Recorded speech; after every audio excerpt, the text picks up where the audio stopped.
আল্লাহ তাআলা কুরআনে কারিমে বলেছেন, তোমরা একে নিজেদের জন্য খারাপ মনে করো না, বরং এটা তোমাদের জন্য কল্যাণকর। আমরা যদি ইতিহাস পড়ি তাহলে এমন বহু মনীষীর কথা জানতে পারবো জীবন চলার পথে যাদের বহু বাধা বিপত্তি অতিক্রম করতে হয়েছে। তাদের অনেকেই হয়তো আজাদকৃত গোলাম ছিলেন, নয়তো ছিলেন খুব সাধারণ একজন মানুষ। যেমন আতা, সাইদ ইবনে জুবাইর, কাতাদা সহ আরো বহু বিখ্যাত মনীষী প্রকৃতপক্ষে আজাদকৃত গোলাম ছিলেন। বহু পণ্ডিত, মেধাবী ও ইসলামী শরীয়তের সুগভীর জ্ঞানের অধিকারী মনীষী অন্ধ ছিলেন। যেমন আব্দুল্লাহ ইবনে আব্বাস, কাতাদা, আব্দুল্লাহ ইবনে উম্মে মাকতুম রাদিয়াল্লাহু তাআলা আনহু, আরও আছেন আমাশ, ইয়াজিদ ইবনে হারুন ইত্যাদি।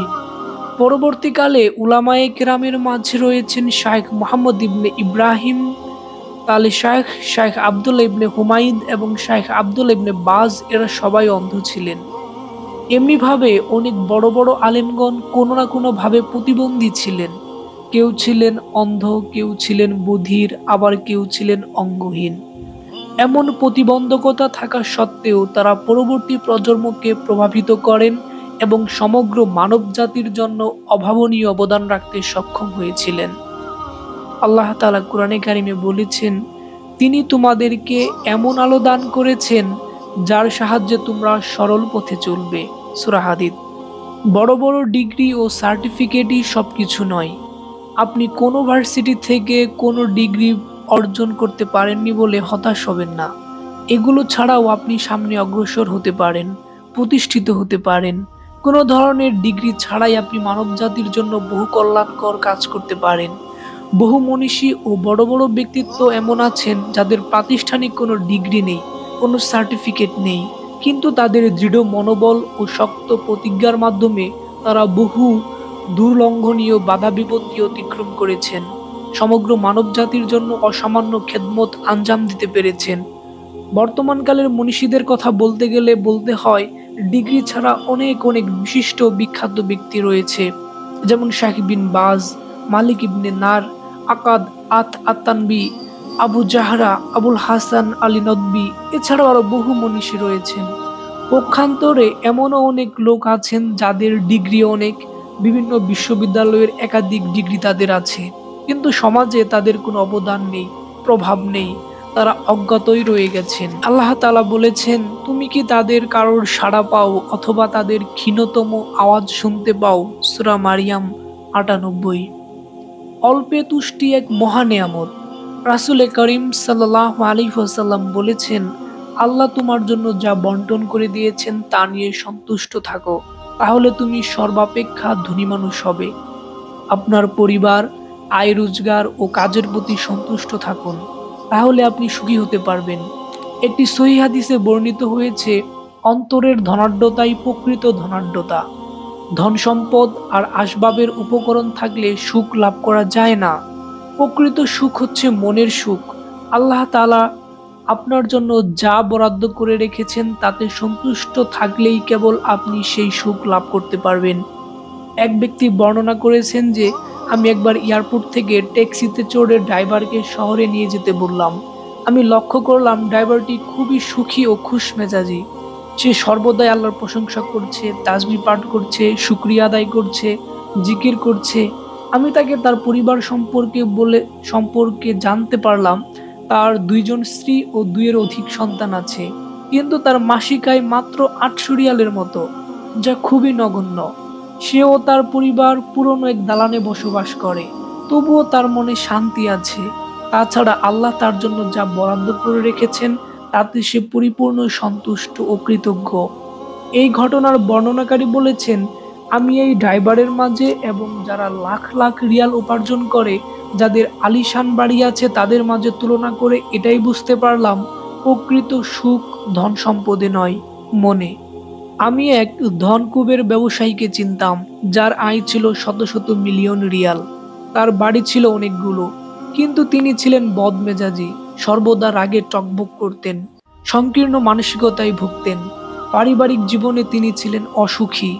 তার মৃত্যু হয়েছে পরিবারের সদস্যদের থেকে দূরে কোথাও। আল্লাহ তাআলা তাকে দিয়েছিলেন, তিনি তাতে সন্তুষ্ট ছিলেন না।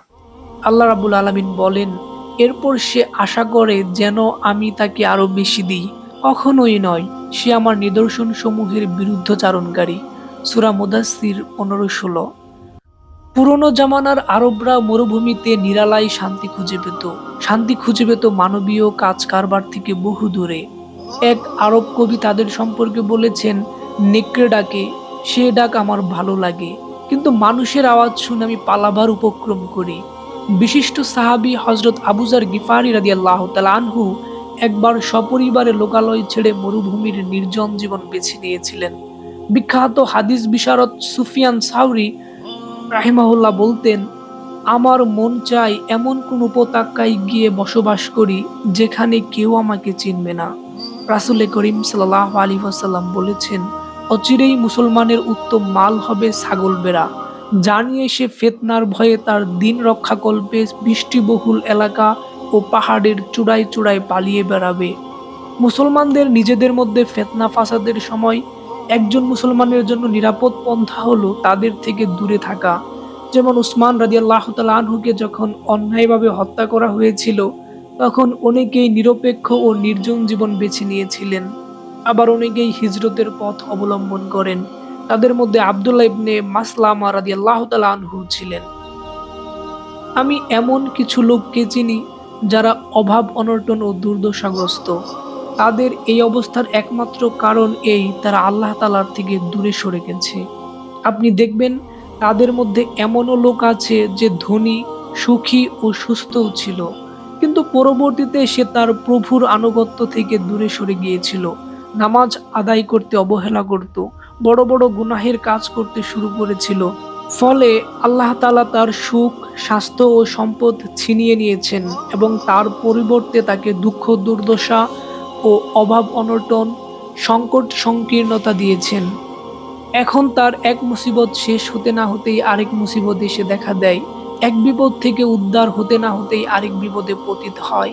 আল্লাহ তাআলা কুরআনে কারিমে বলেছেন, যেই আমার স্মরণ থেকে মুখ ফিরিয়ে নিবে তার জন্য রয়েছে সংকটময় জীবন। সূরা তোহা 124। এ কারণেই আল্লাহ কোনো জাতিকে যে নিয়ামত দান করেন তা তিনি ততক্ষণ পর্যন্ত পরিবর্তন করে না যতক্ষণ পর্যন্ত না তারা নিজেদের অবস্থার পরিবর্তন করে। সূরা আনফাল 53। তোমাদের উপর যেসব বিপদ-আপদ আপতিত হয় তা তোমাদেরই কর্মফল এবং তিনি তোমাদের অনেক কিছু ক্ষমা করে দেন। সূরা শুরা 30। আল্লাহ আরো বলেন, তারা যদি সত্যপথে প্রতিষ্ঠিত থাকতো তবে আমি প্রচুর বৃষ্টি বর্ষণ করে তাদেরকে সমৃদ্ধ করতাম। সূরা জিন 16। আমার যদি জাদু করার ক্ষমতা থাকতো তাহলে আমি আপনার যাবতীয় সমস্যা ও সংকট দূর করে দিতাম, কিন্তু সেই ক্ষমতা আমার নেই। তাই আমি আপনাকে এমন একটি প্রেসক্রিপশন বলে দিচ্ছি যা মুসলিম আলেমগণ দিয়েছেন, তা হলো আপনার কোনো শরিক সাব্যস্ত করা ব্যতীত এক আল্লাহর ইবাদত করুন। আপনার রিজিকের উপর সন্তুষ্ট থাকুন, তাকদীরের ফয়সালার সামনে পরিপূর্ণরূপে আত্মসমর্পণ করুন এবং দুনিয়ার জন্য আপনার আশা আকাঙ্ক্ষা কম করুন। বিখ্যাত আমেরিকান মনোবিজ্ঞানী উইলিয়াম জেমসের নিম্নোক্ত কথাগুলো পড়ে আমি আশ্চর্যান্বিত হয়েছি। তিনি বলেছেন, আমরা মানবজাতি আমাদের যা নেই তার চিন্তায় বিভোর হয়ে থাকি, আর যা আছে তার জন্য আল্লাহর কৃতজ্ঞতা আদায় করি না। আমরা সব সময়ই আমাদের জীবনের দুঃখজনক দিক নিয়ে ভাবি, কিন্তু আমাদের জীবনের আলোকিত দিকটির দিকে তাকিয়ে দেখি না।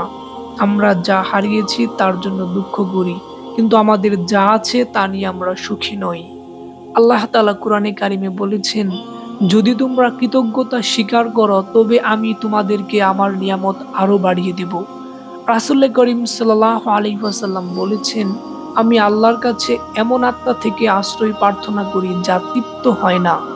যে ব্যক্তি এমন অবস্থায় সকাল করে যখন তার প্রধান চিন্তা হয় আখিরাত, এমন ব্যক্তির সবকিছু আল্লাহ তাআলা ভালো করে দেন এবং তার অন্তরে ধনাঢ্যতা দান করেন। দুনিয়া অপদস্থ হয়ে তার কাছে আগমন করে। যে ব্যক্তি এমন অবস্থায় সকাল করে যখন তার প্রধান চিন্তা হয় দুনিয়া, এমন ব্যক্তির কাজকর্মকে আল্লাহ তাআলা এলোমেলো করে দেন, তার চোখে অভাবকে প্রকট করে দেন। দুনিয়াতে সে তাই লাভ করতে পারবে যা তার তাকদিরে লেখা আছে। আল্লাহ তাআলা বলেছেন সূরা আনকবুতের 61 নম্বর আয়াতে, যদি তুমি তাদেরকে বলো কে নভমণ্ডল ও ভূমণ্ডল সৃষ্টি করেন এবং চন্দ্র ও সূর্যকে কর্মে নিয়োজিত করেন, তবে তারা অবশ্যই বলবে আল্লাহ। তাহলে তারা কোথায় ঘুরে বেড়াচ্ছে?